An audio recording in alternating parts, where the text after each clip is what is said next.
নমস্কার, আমি শ্রী পার্থসারথী বর, কবি ও শিক্ষক। আমি আমার কলমের তুলি দিয়ে তুলে ধরতে চাই সমাজের কিছু কথা। মনুষ্যত্বের আলিঙ্গন যেমন হৃদয় ছোঁয়, যা ভোলা যায় না। ও যে নীরবে কথা বলে,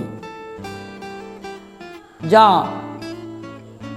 অক্ষয়। সেই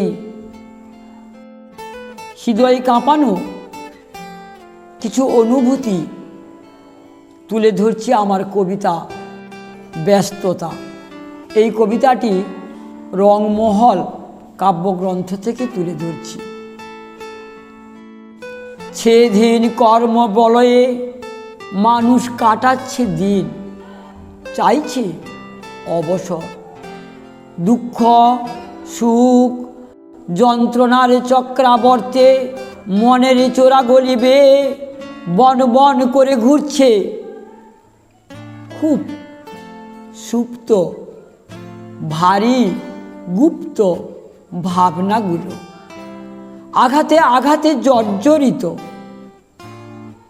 সমাজ কলুষিত, ভীষণ ক্ষতবিক্ষত। জল মাটি বাতাসের অসুস্থতায় একান্ত আপনভাবে চাইছে এবার অবসর। অর্থ প্রেম মোহে আবদ্ধ মন ঝুট ঝামেলায় দ্বিধা দগ্ধ, বড্ড কাঁদছে, খুব যে ভুগছে। হে বন্ধু, যাই এসো নীরব নিরালায় নীল দিগন্তের ওপারে শান্তির ঠিকানায় স্বপ্নীল জ্যোৎস্নালতে। নমস্কার, ধন্যবাদ।